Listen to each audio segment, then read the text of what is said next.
बार अकबर बादशाह का दरबार लगा था। दरबार में सारे दरबारी, पंडित, मंत्री और सामान्य जन बैठे हुए थे। उस समय दरबार में हंसी ठिठोली का माहौल छाया हुआ था। सब उसी में मशगूल थे। अकबर भी बहुत खुश नजर आ रहे थे। लेकिन एक बात थी जो अकबर को हमेशा ही खटकती रहती थी। वह यह कि राज दरबार के सभी दरबारी बिरबल के फैसले से बहुत जलते थे। बिरबल के आगे उनके फैसले की एक न चलती थी, इसलिए उन्हें बिरबल से बहुत ईर्ष्या थी। लेकिन वह बिरबल के सामने बोलने की हिम्मत जुटा नहीं पाते थे। बिरबल के दरबार में अनुपस्थित होने पर अकबर हमेशा बिरबल की प्रशंसा के पुल बांधते रहते थे। जब बिरबल दरबार में अनुपस्थित रहते थे तब दरबारी बिरबल के प्रति द्वेष का भाव देखकर अकबर बादशाह को भड़काने का काम करते रहते थे। लेकिन अकबर को बिरबल की चतुराई पर बहुत भरोसा था। दरबार में चल रही हंसी ठिठोली के बीच अकबर ने दरबारियों की परीक्षा लेने का मन ही मन विचार बनाया। उन्होंने सभी दरबारियों से शांत होने को कहा और बोले, ध्यान से सुनो, तुम सभी को मेरे एक सवाल का जवाब देना है। जो इस सवाल का जवाब सही देगा और उसे साबित कर दिखाएगा, उसे मैं बिरबल की जगह अपना मंत्री नियुक्त कर दूंगा। देखो, तुम सबके लिए बहुत बढ़िया अवसर हाथ आया है। इससे तुम अपने मन के सभी अरमान पूरे कर सकते हो। यह सुनकर सभी दरबारी बहुत खुश हुए। अकबर ने फिर अपना सवालिया बाण छोड़ा और कहा, देखो, तुम्हें यह साबित करना है कि मनुष्य द्वारा निर्मित चीज ज्यादा अच्छी होती है या कुदरत के द्वारा निर्मित। अकबर के मुंह से सवाल सुनते ही सभी दरबारी सोच में पड़ गए। अकबर ने उन्हें पूरे एक हफ्ते का समय दिया और कहा, अगले शुक्रवार को जब दरबार लगेगा तो तुम्हें खुद को सबसे श्रेष्ठ साबित करना है। सब दरबारी अपने अपने घर को हो लिए। सभी इसी सोच में डूबे थे कि इस बात को कैसे साबित किया जाए। लेकिन किसी में इतनी चतुराई भी तो नहीं थी जितनी कि बिरबल में थी। सभी दरबारियों में से किसी को भी इस सवाल का हल नहीं मिल पाया। तय समय के अनुसार फिर शुक्रवार के दिन राज दरबार लगा। सभी लोग अपने अपने आसन पर विराजमान हो गए। हालांकि बिरबल सबसे पहले पहुंच गए थे। अब राजा ने एक एक कर सभी से सवाल का जवाब मांगा, पर सभी दरबारी, मंत्री, पंडित अपनी गर्दन झुकाकर खड़े हो गए। अब अकबर से ना रहा गया। उन्होंने बिरबल से पूछा।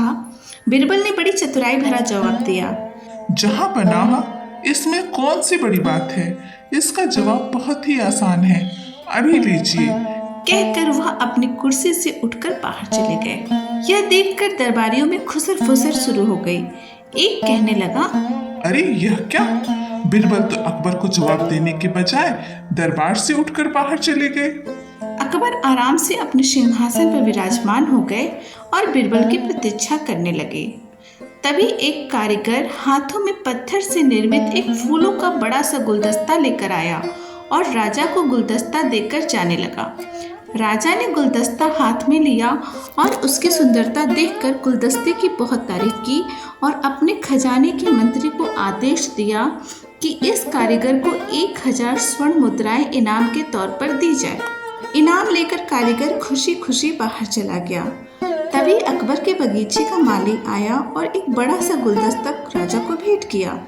इतना सुंदर गुलदस्ता देखकर राजा उसकी भी तारीफ किए बिना नहीं रह सके। अकबर ने फिर अपने मंत्री को आदेश दिया और कहा, माली को 100 चांदी की मुद्राएं इनाम के तौर पर दी जाए। बस फिर क्या था, राजा का इतना आदेश हुआ कि बिरबल चतुराई भरा मुंह बनाकर दरबार में दाखिल हो गए। पहले तो अकबर बिरबल पर बहुत नाराज हुए और कहने लगे, शायद सभी दरबारी ठीक ही कहते हैं। मैंने तुम्हें जरूरत से ज्यादा तवज्जो दी है, इसलिए तुम यूं बीच में ही राज दरबार छोड़कर चले गए और मेरे सवाल का जवाब भी नहीं दिया। अकबर का इतना कहना ही था कि बिरबल ने अकबर को प्रणाम करते हुए कहा, जहाँ पनाह, आप कुछ भूल रहे हैं। अभी अभी जो 2 कारीगर यहाँ उपस्थित हुए थे, उन्हें आपके पास भेजने के लिए ही तुम्हें बाहर गया था। आपने यह कैसा न्याय किया 2 कारीगरों के साथ? एक को 1000 स्वर्ण मुद्राएं और दूसरे को सिर्फ 100 चांदी की मुद्राएं। असली फूलों का गुलदस्ता तो 2 दिनों में मुरझा जाएगा और यह पत्थर से निर्मित गुलदस्ता कभी भी खराब नहीं होगा, इसीलिए मैंने ऐसा किया। अकबर का इतना कहना ही था कि बिरबल ने अपनी चतुराई भरा बाण छोड़ा और बोले, तो फिर आप भी मान गए ना कि मनुष्य द्वारा निर्मित वस्तु कुदरत के द्वारा निर्मित वस्तु से ज्यादा अच्छी है। अब जहांपनाह की बोलती हो गई बंद। वे बिरबल की चतुराई देखकर मन ही मन मुस्कुराए और फिर से अपने सिंहासन पर बैठ गए। सिंहासन पर बैठकर अकबर ने फिर एक बार बिरबल की खुले दिल से तारीफ की और सब दरबारी अपना मुंह लटकाकर अपनी अपनी कुर्सी पर बैठ गए। एक बार फिर बिरबल अपनी चतुराई दिखाने में कामयाब हो गए।